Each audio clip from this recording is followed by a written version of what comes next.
Hello guys, स्वागत करते हैं हमारे अपने YouTube channel Alex study hub में। तो चलिए दोस्तों, इसके पहले वीडियो में हम लोग बता चुके हैं एक अलग मेथड वाला।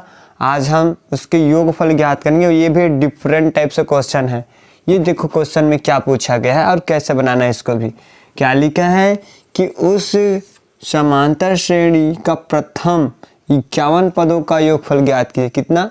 51 पदों का योगफल ज्ञात कीजिए जिसका दूसरा पद 14 और तीसरा पद कितना दिया है? 18।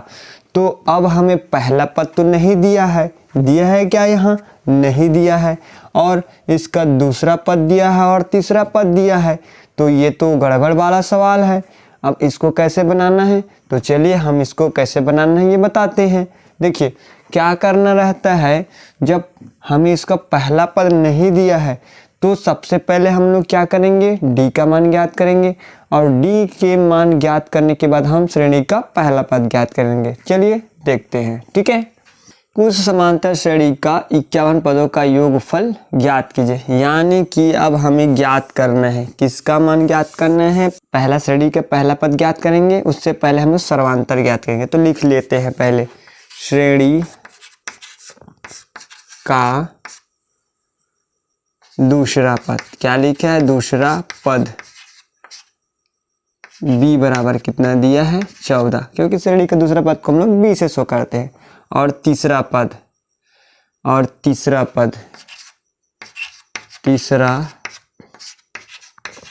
पद c बराबर कितना दिया है? 18। तो d का मान ज्ञात करेंगे, यानी कि सर्वांतर d का मान क्या करेंगे?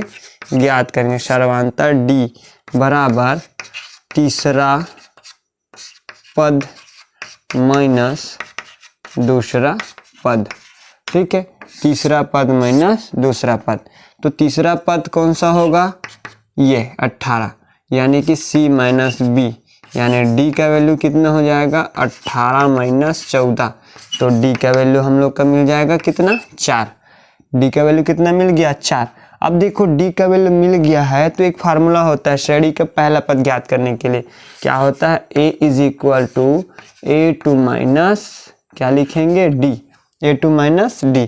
तो a2 का वैल्यू कितना लिखा है हम लोग? देखो a2 का वैल्यू, ये a2 का वैल्यू बोले या फिर b2 का वैल्यू, श्रेणी का दूसरा पद। तो ये 14 माइनस d का मान कितना आया है? 4। तो श्रेणी का पहला पद हमें मिल जाएगा, घटेगा तो कितना? 10। श्रेणी का पहला पद कितना मिल गया? 10।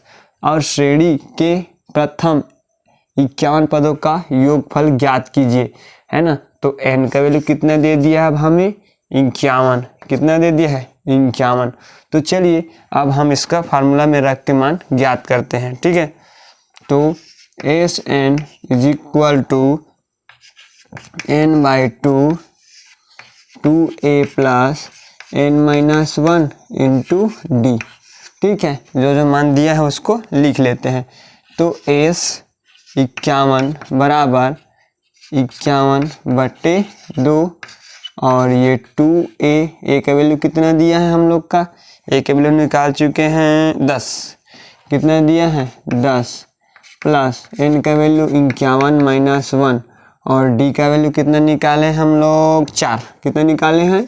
4। ठीक है, देखिए बहुत ही आसानी से हम लोग इसका वैल्यू यहाँ से निकाल लिए हैं। a का वैल्यू नहीं निकलेगा तो हम मान नहीं रख सकते, इसीलिए a का वैल्यू निकालना ज़रूरी था, जो कि पहले ऐसे करना है, जो किया हूँ वैसे करके निकालना है। अब देखो n का वैल्यू कितना दिया? 51। n के वैल्यू की जगह हम 51 रखते गए हैं और d का वैल्यू जितना दिया है यानी कि 4 दिया है तो 4 लिख दिए। ठीक है, चलिए अब आगे फिर हल करेंगे। S 51 बराबर, ये कट तो नहीं रहा है इसीलिए जैसा लिखा है वैसे लिख देते हैं। देखिए 10 दूनी कितना हो जाएगा? 20। कितना हो जाएगा? 20 प्लस 51 में से 1 गया तो 50, गुना में कितना है? 4। कितना दिया है? 4। ठीक है, तो 50 चौक गुना कर देते हैं, उसके बाद कटना रहेगा उसको कटा देंगे। 20, 500 नियम 0 और 5 चौक 20। ठीक है, यानी कि कितना हो जाएगा? 200 और 200 में 20 जोड़ देंगे, 51/2 और ये हो जाएगा 220। कितना हो जाएगा? 220। कट रहा है तो कटा देते हैं। देखिए 51 बटे 2 मल्टीप्लाई 220। तो 2 एक कम 2 और 2 11 22 और 2 शून्य शून्य, यानी 51 गुणा 110। कितना हो जाएगा? 51 गुणा 110। तो इसको गुना कर देते हैं। 11 एक कम 11, 11 पंचे 55 और 1 56। कितना हो जाएगा? 56 और ये 0, यानी कि इसका वैल्यू कितना आ जाएगा? 11 एकम 11, 11 पंचे 55 और एक इसका बच गया था तो एक 56, यानी 5610, यानी 5610। कितना पद का? 51 पदों का योगफल कितना आया? कितना है 51 पदों का योगफल? 5610, यानी कि 5610।